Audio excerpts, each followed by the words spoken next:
two verses today. Galatians 1 is the book we're in, and we're going to be reading verses 13 and 14.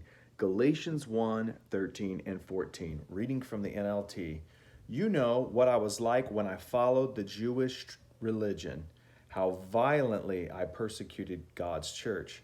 I did my best to destroy it. I was far ahead of my fellow Jews in zeal for the traditions of my ancestors. So what Paul is saying here, he's kind of setting up his testimony here in these two verses. He talks about how violently he persecuted the church. He's telling his conversion story.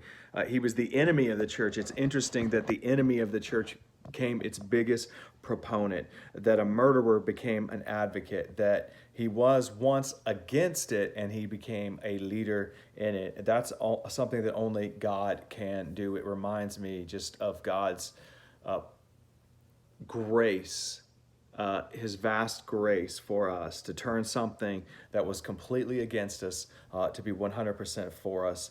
He talks about his zeal here, and I think zeal, it's a high energy. We think of it as like an excitement for something, a passion.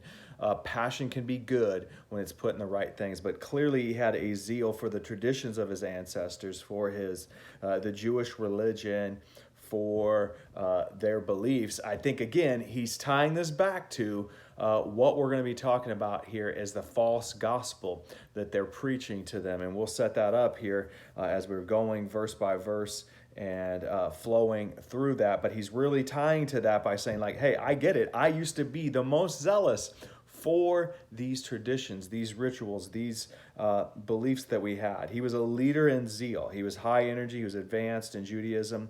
Other translations say he was far ahead. He was more skilled.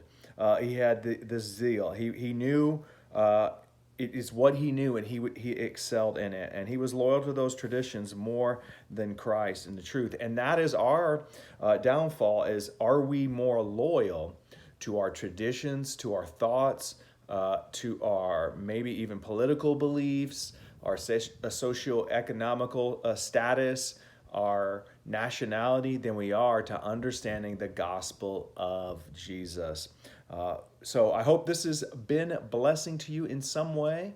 Galatians 13 and 14 here. Let me know if you have any comments, thoughts, questions, or any rebukes for me. I'll take them. Thank you guys. Have a great day. Like, share, and comment.